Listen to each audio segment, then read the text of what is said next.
Olá, a nossa aula de hoje é sobre o cultivo de brássicas. Então, a espécie Brassica oleracea, ela é altamente polimórfica, compreendendo um grande número de variedades botânicas, ou seja, ela é uma cultura, conforme a gente pode ver aqui ao lado nas figuras, que ela tem são culturas com diversas formas, né? E umas assim bem diferentes da outra, né? Então você tem a Brassica oleracea variedade botrytis, que é a couve-flor, né? A Brassica oleracea variedade captata, que é o repolho, a Brassica oleracea variedade itálica, que é a couve-brócolis, e a Brassica oleracea variedade acéfala, a couve-manteiga, né? Então a família Brassicácea, ela é uma família, são espécies altamente polimórficas, né? De várias formas. Ela tem como centro de origem a costa do mar Mediterrâneo, né?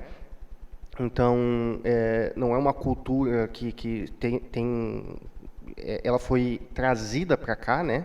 Ela não era dessa região.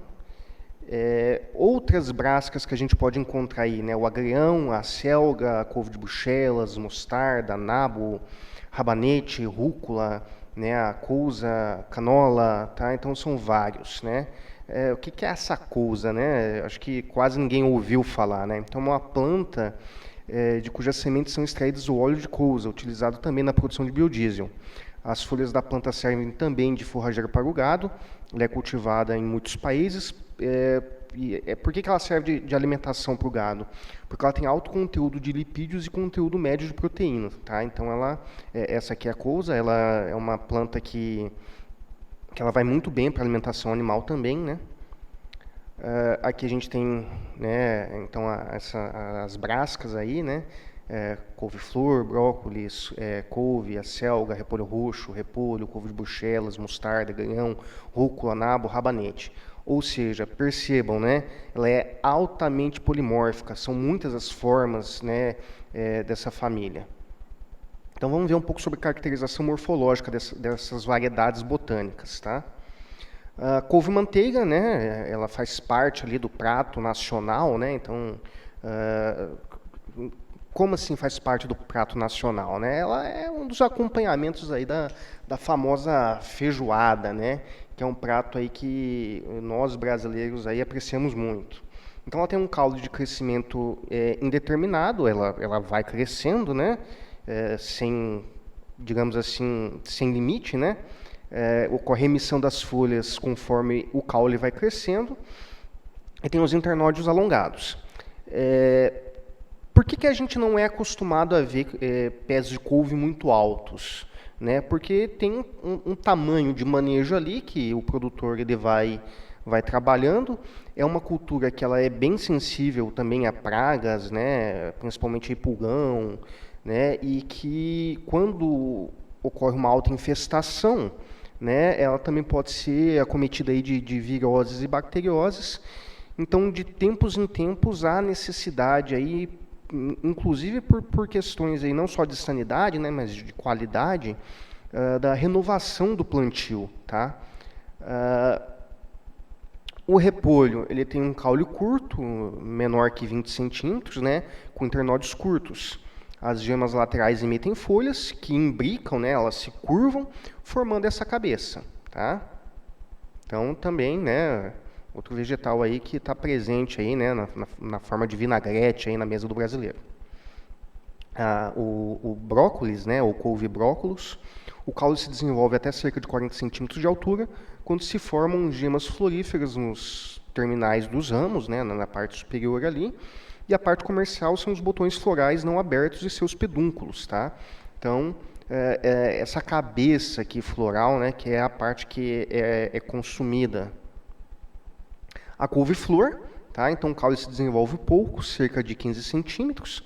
Quando há o primeiro primórdio vegetativo, ele vai se ramificar, né, e se diferenciar em grande número de primórdios florais, formando, no caso, a cabeça, né? Então, também ali são as flores ali que a gente vai consumir, tá? E aí a gente tem variedades aí de diversas colorações. Porém, a que a gente mais consome aqui no Brasil é a branca, né? Então, a espécie é alógama, fazem preferencialmente polinização cruzada, né? Com exceção da couve-manteiga. Normalmente a propagação ela é feita por sementes. A couve-flor, né, o cultivo dela. As cultivares de inverno exigem frio para formar a cabeça, e a gente tem como representantes aí as cultivares Teresópolis gigante, bola de neve, híbrido Shiromaru 3 e o Harumaki, né? E as de verão não existe frio para formar a cabeça, então essas cultivares de verão, que são mais plantadas aqui na nossa região, né? Então, quais são as cultivares que a gente encontra no mercado? Piracicaba Precoce, Santa Elisa, Híbrido Veneza, Verona, Charon, Shiromaru 1 e 2. Tá? Quanto à classificação aí de cultivares de couve-flor com referência aí, né, à exigência de frio. Então, eu tenho o tipo inverno tardia, número de folhas para diferenciação de cabeça. Então, ela vai emitir ali mais de 30 folhas para começar a ocorrer a diferenciação para a cabeça, tá? E temperatura máxima para diferenciação aí de cabeça em torno de 15 graus. A inverno com precocidade média, então ela vai ali começar a fazer a diferenciação da cabeça com 20 a 25 folhas e uma temperatura, né, de 17 graus.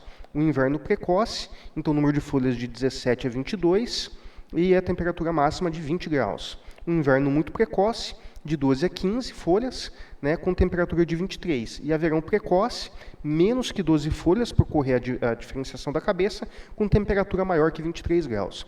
Então percebam que à medida que a temperatura, né, e o ciclo dessas cultivares diminuem, né, ocorre ali também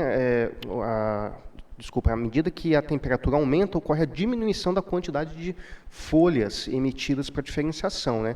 Que está ligado diretamente com o ciclo, né? Então, ela vegeta por menos tempo e produz mais rapidamente. Então, a reação da cultivar de couve-flor é referente às épocas de plantio. Tá? Quando eu pego uma cultivar, né, inverno tardia, né, com plantio no verão, não tem cabeça comercial, tá? Sem cabeça normal e vai gerar um produto ali com defeitos, com podridões, né? Ou seja, com problemas fisiológicos ali que não vai dar um padrão comercial. Quando você planta essa cultivar de inverno tardia no inverno, forma a cabeça normal, tá? Verão precoce, quando eu planto no verão, cabeça normal. No inverno tardia, dá o butting, que é um florescimento precoce, tá? Então ela não consegue, também vai dar problema na formação dessa cabeça, né? Ela vai florescer precocemente, como ela não tem estruturas de reserva ali, quantidade de parte aérea bem desenvolvida, então ela não consegue formar uma cabeça comercial também, tá? Solo de adubação para couve-flor. Então, um pH ali para essas plantas em torno de 6 a 6,5, né, e um V% ali de 80, tá? A saturação ali. Então, saturação de bases em torno de 80%, lembrando aí que vocês viram lá na fertilidade, né, no solo de adubação, né, que essa saturação de bases aí, né, a soma de bases, né, dividido ali pela CTC, né, vezes 100, tá? Então, lembrando que a soma de base ali é a somatória do cálcio, magnésio, potássio, né, do sódio, e aí você tem esses valores desses nutrientes aí que são indicados. Então, saturação de 80%. Então, essa saturação de base é um excelente indicativo das condições gerais de fertilidade do solo, tá? Então, a CTC potencial total, lembrando da fórmula aí, né? A soma de base ali, adicionado o hidrogênio e o alumínio, tá? São culturas muito exigentes em boro e molibdênio, tá? Então, quando for fazer a adubação, lembrar de observar esses valores de boro e molibdênio e fazer essa adubação também com base nisso. Então, a deficiência de boro ela vai causar podridão de vasos condutores, tá? Então, geralmente, quando você abre parte, né, essa cabeça ao meio ali, abre ela com uma faca, você vai observar que os vasos condutores eles estão escuros, né, o centro ali, que ocorre uma depreciação comercial do produto, né, e também essa podridão vai impedir que os nutrientes cheguem adequadamente nessa cabeça, fazendo com que você tenha um produto com uma qualidade bem inferior, sem padrão comercial, né? Então vai dar cabeça mal formada, cabeça oca, com manchas castanhas, tá? Então isso deprecia muito o produto, tá? Não tem valor comercial. Então aqui um exemplo, né, de deficiência de boro em couve-flor, tá? Observem aí, né, o padrão normal, né, e o padrão ali, as manchas castanhas, né, cabeça mal formada.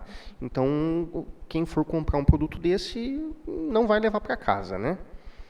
A deficiência de molibdênio causa o chicote, né, que é uma redução do limbo foliar. A folha ela fica parecendo um chicote ou como se fosse uma lança, tá?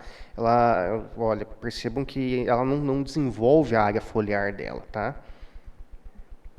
Então são problemas fisiológicos que com uma boa adubação a gente acaba evitando, tá? Para a instalação da cultura, então utilizar mudas produzidas em bandeja, tá? Então você vai ter uma muda de uma qualidade melhor. Fazer o uso da irrigação, então trabalhar com 100% da capacidade de campo até as vésperas da colheita. Tá? A colheita e a comercialização, o ciclo dura em torno de 80 a 130 dias, né? Então você vai colher essas cabeças com uma cor branco-leitosa, pesando entre 1 e 2 quilos. Ocorrem de 2 a 3 colheitas, cortando-se o colo da planta e deixando as folhas para a proteção. Tem uma produtividade média aí de 30 toneladas por hectare. E os melhores preços são relativos às culturas conduzidas na primavera e no verão. Tá? O repolho, né? Então a gente tem cultivo aí de inverno e de verão. Tá? O cultivo de inverno exige frio para a formação da cabeça. As cultivares aí Copenhagen Market, Golden Acre, o híbrido Fuyutoyo, Kogetsuyo Shutoko. O de verão não exige frio para a formação da cabeça. Então a gente tem as cultivares aí Louco de Piracicaba, Sabaúma, os híbridos Kenzan e Socho. A relação então das cultivares de repolho referente às épocas de plantio para a formação de cabeça. Quando eu pego uma cultivar de inverno tardia, se eu planto no verão, não forma cabeça. Se eu planto no inverno, forma cabeça normal. De inverno precoce, se eu planto no verão, forma a cabeça, né? Não vai ter uma qualidade muito grande assim, mas ela forma, você consegue ter um padrão comercial. Porém, né, é uma qualidade um pouco inferior. Quando eu planto no inverno, né, forma a cabeça normal. Se eu pego uma variedade de verão precoce, planto no verão, forma cabeça normal, e se eu planto no inverno, ela floresce, tá? Aí tem muito a ver por conta de questão de fotoperíodo, tá? Então, solos de adubação para o repolho. Então, pH entre 5,5% e 6,5% e a saturação de base 70%, tá?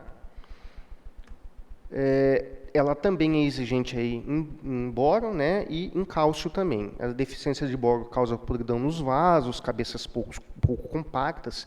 Então você vai pegar a cabeça, você percebe que ela tá fofa, né? Então é um dos sintomas aí da deficiência de boro. E a deficiência de cálcio causa o definhamento das folhas novas, tá? Então as folhas novas ali elas vão ficar com uma característica bem ruim, digamos assim, né? A implantação da cultura. Também utilizar mudas formadas em bandeja, também utilizar irrigação, né? 80% da capacidade de campo aí até a colheita. A flutuação hídrica, nesses casos, ocasiona rachadura na cabeça, então a irrigação, né, para essa cultura ela é essencial. Então é essencial que você mantenha um padrão de lâmina de água para que, ora você tem, digamos assim, uma quantidade de água muito grande, ora você não tem água disponível. Então essa flutuação hídrica, né, ela causa essa rachadura.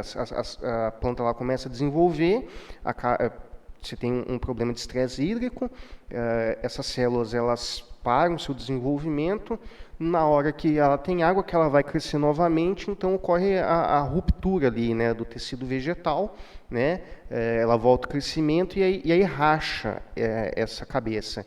E aí essa rachadura também configura um problema, né, um dano sério comercial, que muitas vezes pode inviabilizar a comercialização desse produto, tá? A não ser que você faça um processamento mínimo ali, né, pique o vegetal e disponibilize em bandeja, que teria a condição dessa utilização, tá? Então, as mudas aqui feitas em bandeja, né? O problema que eu falei para vocês de rachadura devido à flutuação hídrica.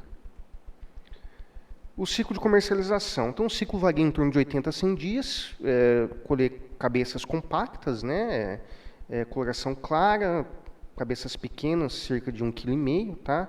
E tem uma produtividade média aí de 50 toneladas por hectare. Geralmente a dona de casa ela prefere cabeças aí até de 1,5 kg no máximo, tá? Porque como é um vegetal, digamos assim, é uma cabeça muito grande, a dona de casa ela acaba desperdiçando, perdendo o produto dentro da geladeira, né? Então, por isso a gente mantém um padrão de até 1,5 kg, porque dessa maneira a gente acaba evitando o desperdício, tá? Então, aqui um sistema de colheita mecanizada, né? Então, um sistema que rende bastante, né? O serviço. Vamos falar um pouco agora sobre a couve-manteiga, tá? Então, cultivo. Então, a gente tem os genótipos brasileiros que não florescem nas nossas condições, o motivo pelo qual a propagação é normalmente vegetativa, tá? Então, se vocês observarem a couve-manteiga que a gente trabalha aqui no Brasil, vocês vão, dificilmente você vai colher uma semente para fazer um plantio, né? Ela não floresce, ela só vegeta. Então, a propagação vegetativa garante uniformidade genética, né? Então, você tem plantios uniformes, você sabe o material que você está colhendo, né?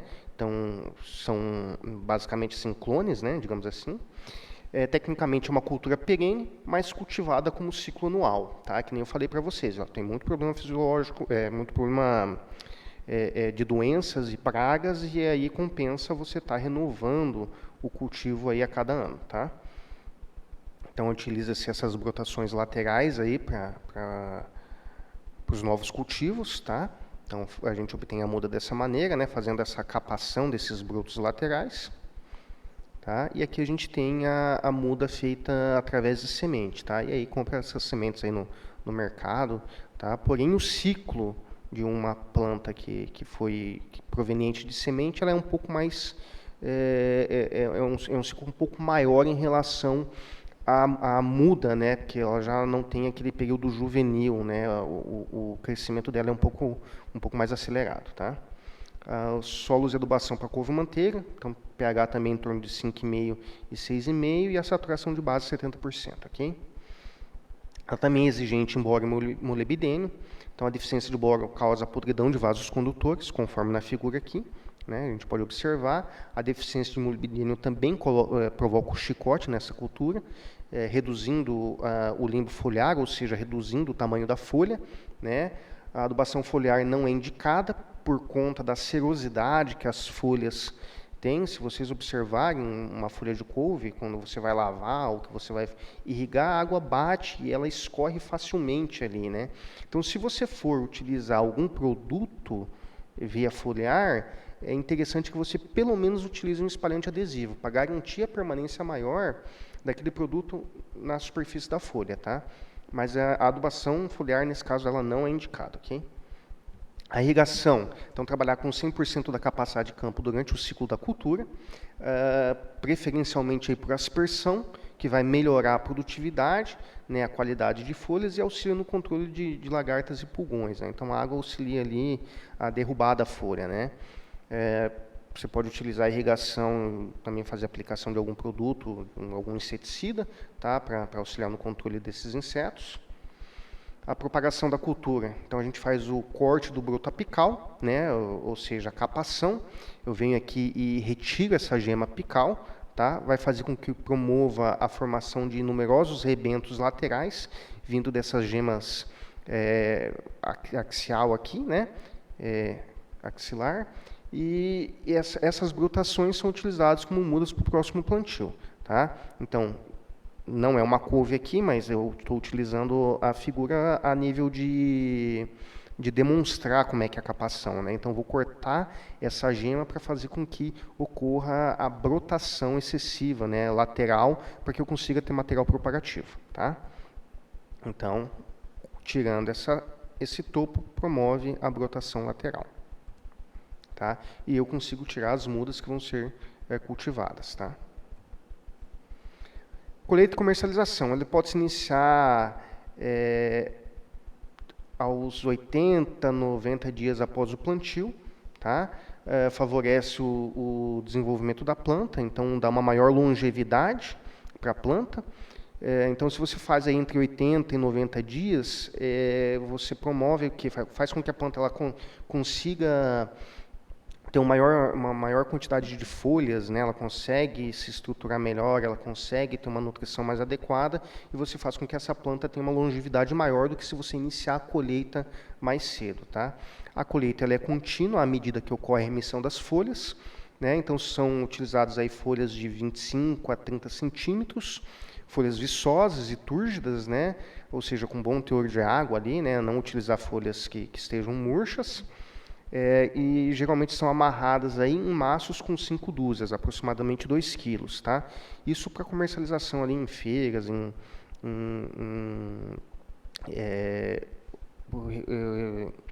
seasas aí, né, em centros de distribuição. No mercado, por conta do tamanho das folhas, né, geralmente elas são comercializadas em maços com uma menor quantidade de folha, né, então não são com 2 quilos de vegetal, por exemplo. Pessoal, qualquer dúvida eu estou à disposição, tá? Muito obrigado por vocês chegarem até aqui comigo. Bons estudos.